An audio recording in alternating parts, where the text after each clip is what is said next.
Good afternoon. We are live. It is our second business boardcast. We are very lucky today. We are joined by Paul Dinsdale. Hello. To my right. Get the right way. Thank you very much for joining us. So we are talking about recruitment, hot topic at the moment. It's crazy in the market, it seems to be at the moment. So we want to just go through what is the market looking like, how we can help you, what guidance you need if you are recruiting, what top tips, etc. As always, our comments are live, so you can put questions in as we go along, and Paul will answer all the questions as we go. So thanks for joining us today, Paul. No, you're most welcome. It's nice to be here. Fantastic. So if you could start us off, what are you seeing in the market at the moment? People are saying it's super busy and it's hard to find people. What are you seeing in your profession? Yeah, it's definitely busy, no doubt about it. The stats speak for themselves. The Recruitment and Employment Confederation said that on surveys that they've conducted recently, 38% of businesses are looking to recruit in the next 3 months, which is 11% higher than the quarter before. There's a definite skill shortage in certain areas, and certain markets are facing that more than others, and that's possibly because you've had 1.3 million non-British nationals leave the country in the last year, possibly due to Brexit, possibly due to COVID, or a combination of both. Organisations are definitely struggling to find the staffs that they need. I'm busy. There's lots going on, but I still think candidates are open to a conversation. I think candidates are asking more questions than they've ever asked before about why should they move? What's it going to be for them? What's the reason that I should go and join the client that you're representing? And I think people's views and priorities have changed, probably down to COVID. So they're asking different questions than they were ever before. So our viewership are mostly SME business owners.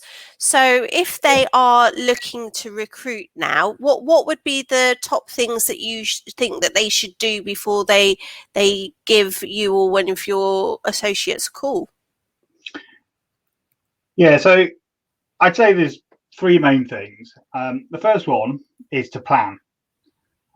2 types of recruitment. We've just had somebody hand in their notice and they need to be replaced. Mm-hmm. But then there's the strategic recruitment, and this is the type of thing that people are saying that they're going to be looking to do because they haven't done it in the last year. It takes time. It takes time to find the right people. It takes time to interview the people. It takes time to negotiate with them, and it takes time for them to work any notice period that they're hold to. So don't think, we need to hire a new person. I'll phone up a recruiter and say, I need CVs yesterday, because what you'll end up with is the dregs at the bottom. Plan it properly, plan it into your business cycle, work with a partner or do it yourself, whichever you prefer. So planning, I can't talk about that enough. Plan it. And plan the time in your diary to actually do the work. If you're doing it yourself and you're going to have applicants, you're going to need to review those applications.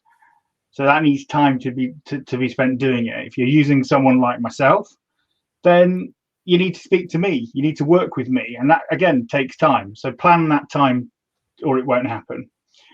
The other thing I would suggest is that, especially for SMEs, is they need to really understand what their own EVP is, or employer value proposition. What's the value proposition that you're offering your employees and future staff? It's about culture, it's about environment, it's more. And I think people are looking for more than just a wage and a place to turn up to. They're looking for a purpose and a mission. And if you haven't got one of those, then you need to think, well, what is the reason? Why would I want to work for my firm if I was looking for a job? Yeah. Sorry. Yes. Go on. I was just going to say there's a lot to unpack there, but because I've heard the word on the street is that this it may be temporary, this shortage. So don't go crazy. There's a lot of wage inflation at the moment. I mean, what are your thoughts? Do you think it is going to quieten down in a few months once everyone's off furlough, or do you think no, because of Brexit or whatever else, growth, or there will still be a skill shortage in certain areas? I think yes to everything. I mean, if you read the industry analyst, you'll read one paper saying one thing and the next paper from the same analyst saying something different the next day. We just don't know how everything with COVID, Brexit, and indeed just the advancement of technology, and we're not seeing the new entries to the work market in the same spaces as we necessarily need them at the moment. So yeah, that ties back into what's your EVP. If it's you and your business versus someone else, all offering the same sort of money for the same sort of terms and conditions, they've got to want to join you. A lot of people will use their gut. Does this feel like the right place for me for the next 2 or 3 years of my career? And I think the final point on that is understand what route to market you want to take. There's a big, especially for SMEs, there's a big kind of balance between working with someone like me or doing it yourself or some form of hybrid model. Take your time to plan your route to market and work out which one's going to be right for you.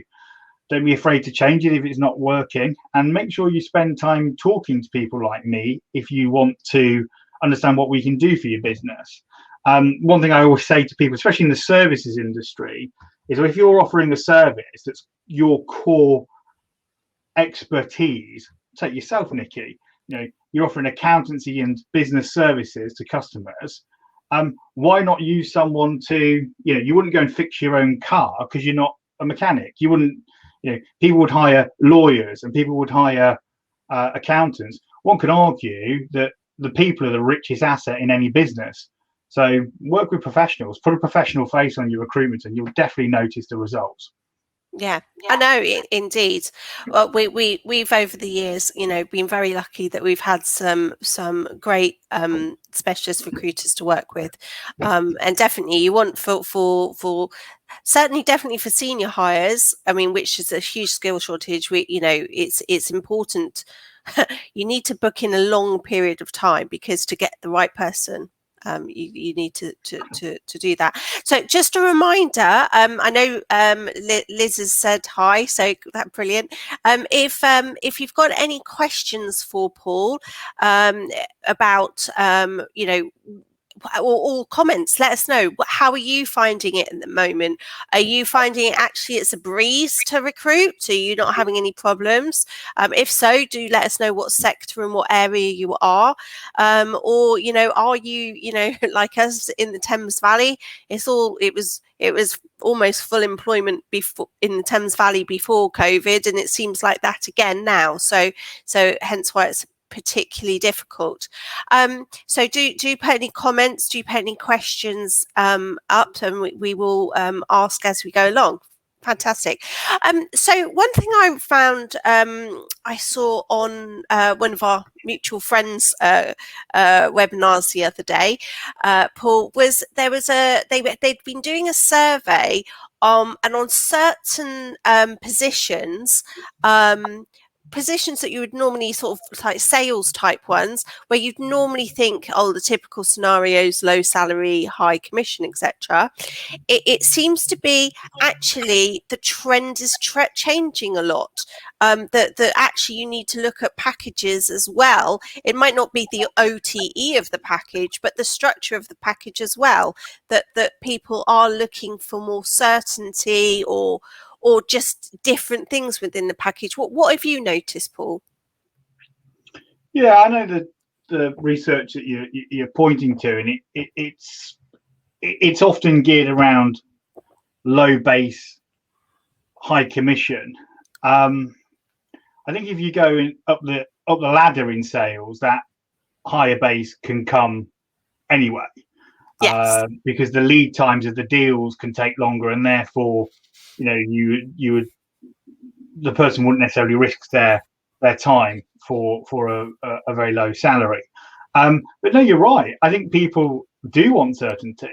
I mean, a lot of recruiters were, and a lot of kind of low salaried sales roles were put very quickly onto furlough, where they were only being, paid a proportion of their base salary, with no ability to earn that commission. And when you live on commission, or a vast proportion of your monthly income is based on commission, and if that certainty is taken away, you can be in trouble. So people are looking for that kind of less risky packages around the gearing. But I think as well, on top of the hard numbers, if you will, I think flexibility is going to be very key.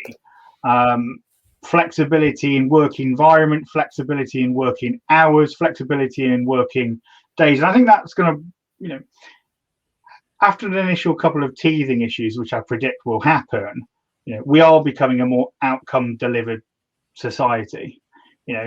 Just when Nicky's my accountant, and when I send some information through, I don't need it done the next minute, as long as it's done by a certain point of time, because we plan it in the schedule. It's always done in advance.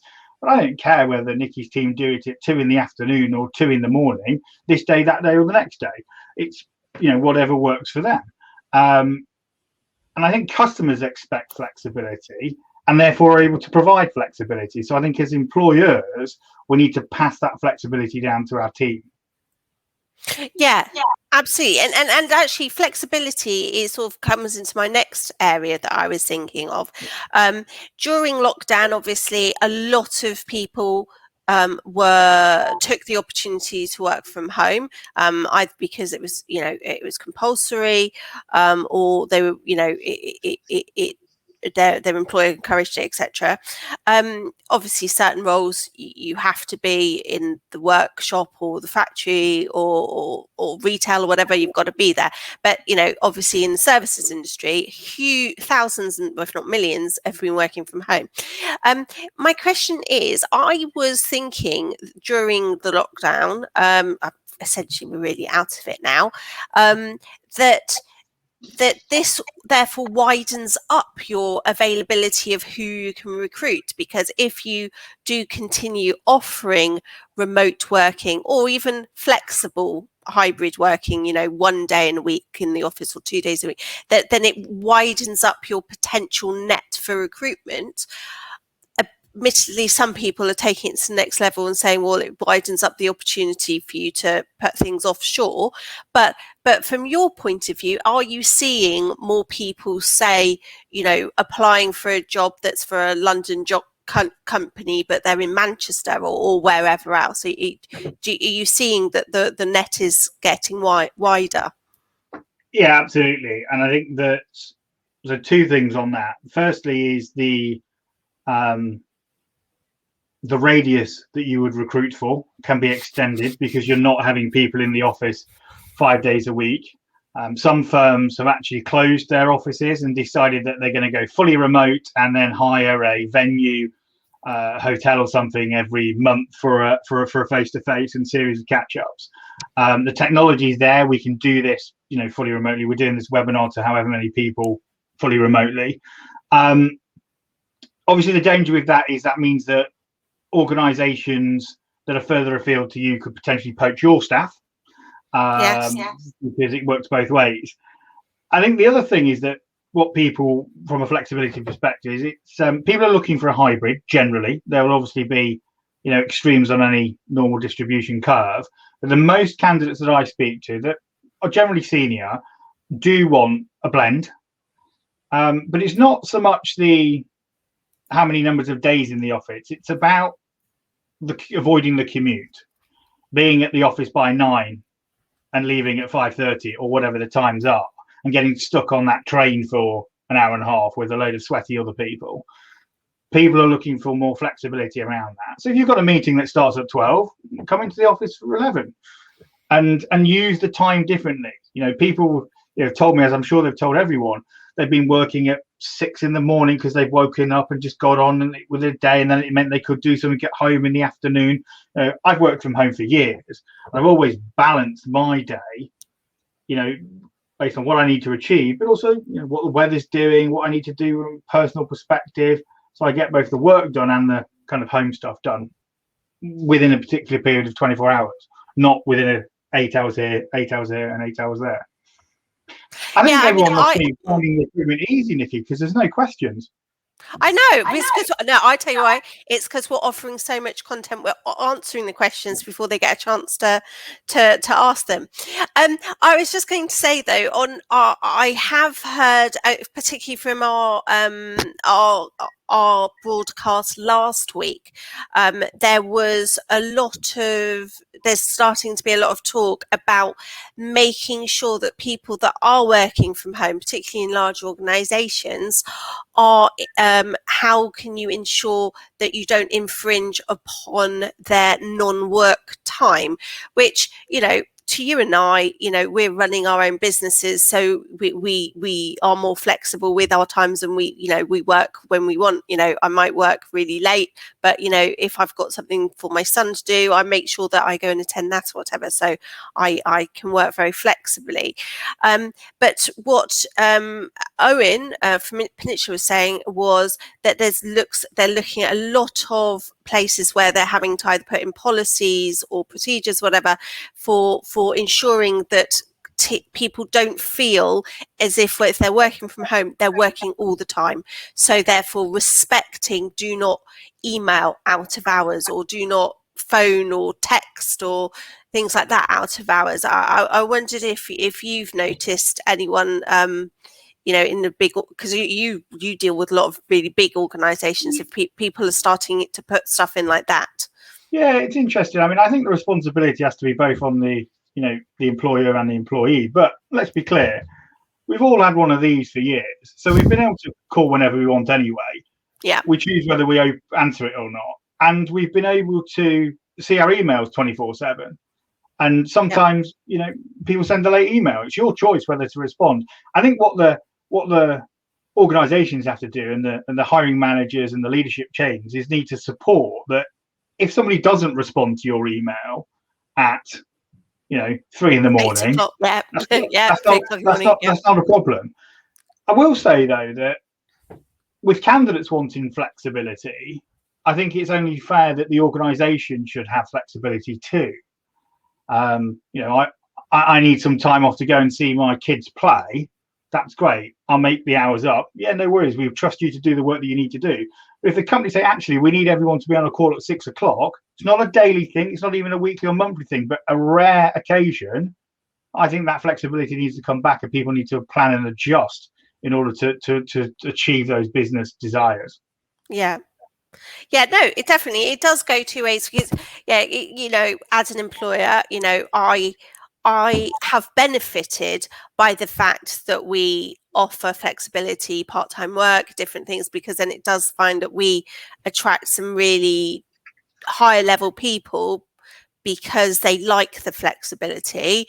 But you do want it going both ways, so you've got to be careful that that you don't find that you've got everybody off, nobody answering the phones, for example, at a certain time of day. You need to still make sure, certainly service businesses, that you're covering the core hours for your clients. Going back to the actual recruitment process, so we've covered the fact that you really need to make sure you plan it, not rushing your recruitment. I'm trying to make sure that I am looking ahead, and I've already been briefing my specialist recruiters, for potential hires for next year. So I'm trying to get ahead of the curve. Oh, I've just seen, I've realised I hadn't flicked my page. Whoops. And there's some questions coming in. So let me go to those, Paul, before I go off on a complete tangent. So the lovely Kirsty, so she's saying, so Paul, do you think that this candidate-led atmosphere will last, or are people staying where they are because of uncertainty, so we're more amenable to moving company later on in the year? What do you think, Paul? Yes, and both. I think there are examples of both. Do I think that the candidate-led atmosphere will last? No, because it never does. It's always a cycle between a candidate or a client-driven market. They can last, periods of times. It often happens. However, I would encourage everyone to think like it will. Often candidates are impressed by processes that are smooth and effective and efficient, and where they're not messed about or dilly-dallied. So learn what good is and deliver it all the time, and then you'll never have a problem with candidates. The second part of the question was, remind me, Nikki, was around, that's it. Will some people stay where they are and wait for another year? No doubt about it. There's definitely a loyalty from COVID. So people that had got to a period where they were going to start looking last year, because of the fact that their organizations were good to them, supported them, and generally looked after them, they feel that loyalty buys the company an extra 6 to 12 months. That said, I think people are starting to say, you know what, I am interested in just looking and seeing what's out there. But again, most people are generally open to an approach. If it's about how you talk to them and how you pitch what you're doing. And I guess that's one point I was going to make, is the difference between a job spec and a job brief. Whether you work with someone like me or going direct, so many job specs that I read are just so boring. It make you think, well, why should I bother? Why would I apply? Yeah. Technology enables you to do video. You can do online interviewing. Job specs should be much shorter, much more interesting, and make candidates want to apply. That's a good point, because I'm always being nagged by my recruiter to make sure I've got an up-to-date roles and responsibilities and everything. Is that the way to go? Because it can sound a bit boring, to be honest. Some of you accountancy roles, even though obviously we're fabulous to work for and we offer lots of exciting things. Should I do it as a video? You know what? Yeah, that's a personal choice. But I think people like to touch and feel something, so something they can print off and map against their skills, etc., etc. So you do need that kind of job spec, and I think it's important. It gives you something to interview for as well, and then to prep for. But it's not about the job spec. Like you said, it's accountant. We all know what the job is.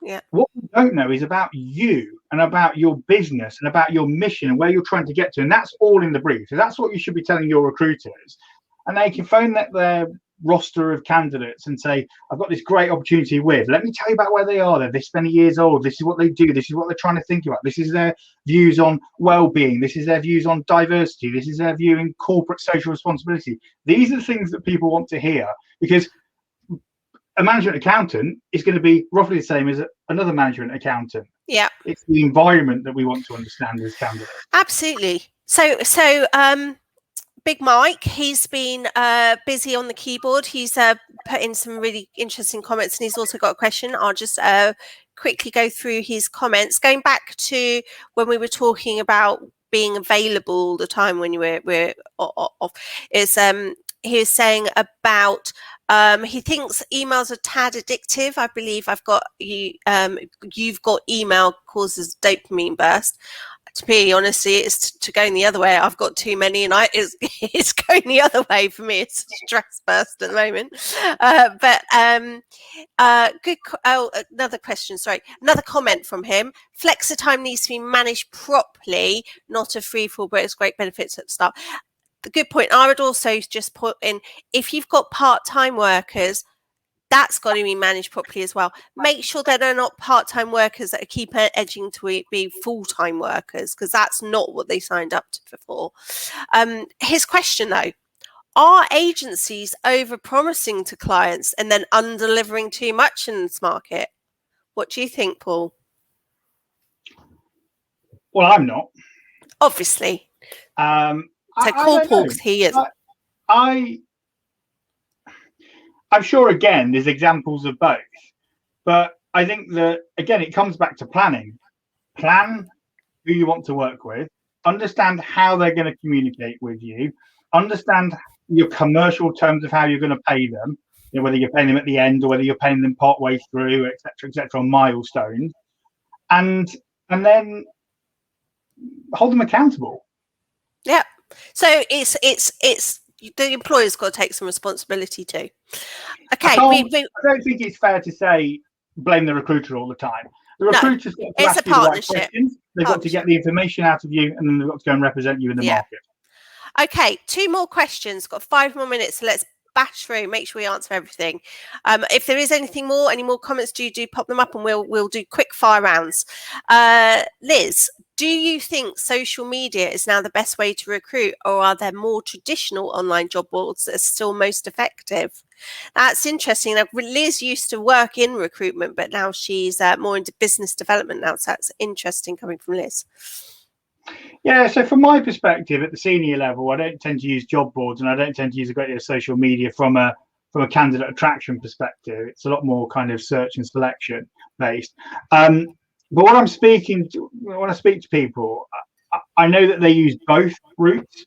And again, it's about using them for the right type of roles. So it depends on the audience you're trying to attract. If they're more likely to use a job board, use a job board. If the audience is more likely to go via social media, and that's often a demographic, an age, a type of role, you can generally work it out. There's loads of information by some industry bodies that you could probably predict which is going to give you the best return. Fantastic. Right, so we've got a brilliant question to finish with from Mr. P. Ames. What's been the best example of a story that Paul has had to recruit for? I once got asked by a client to go find us something in analytics. Okay, vague or not? Okay, and what happened? We found them someone in analytics. No, it was a case of they're a consulting business. They knew that was the way the world was going, and they wanted to be a part of it. But they had a lot of complementary technology around it, but they didn't know really what they wanted. They didn't necessarily know what good looked like in this space. That was one story. And another one was, this one's quite funny as well. I've been promoted. I've got the money to backfill myself, but I don't want to backfill myself. Go find me someone that's going to add value to my team. And that was a great search. We found different candidates that could just add value to what his business was trying to do. Okay, right. Real problem solving. Okay. Yeah. Okay. What I've been saying to my management team, because we're trying to, grow up through the layers, is I've been saying, think about what bits of the role that you do that you still want to be doing, and recruit for the bits that you don't want to be doing anymore, and do it that way. Not that they're bad things, just they've grown out of that part. So yeah. Okay. Fantastic. Thank you so much, Paul. Wealth of information, loads of stuff. And Paul, where can we contact you if we want to have a chat offline to talk about recruitment? On LinkedIn and we'll have a chat. Paul Dinsdale, LinkedIn. If anybody wants my top 10 tips for recruiting, drop me a note and I'll send it through. Oh, fantastic. Yeah, go and email and or message Paul now for that. Perfect. Top 10 tips for recruiting. Brilliant. Thank you so much, Paul. Thank you everybody for watching. As always, we are recording and it will be on YouTube shortly, which I will share out so that anyone that ended up having a later lunch, they can catch up with it later.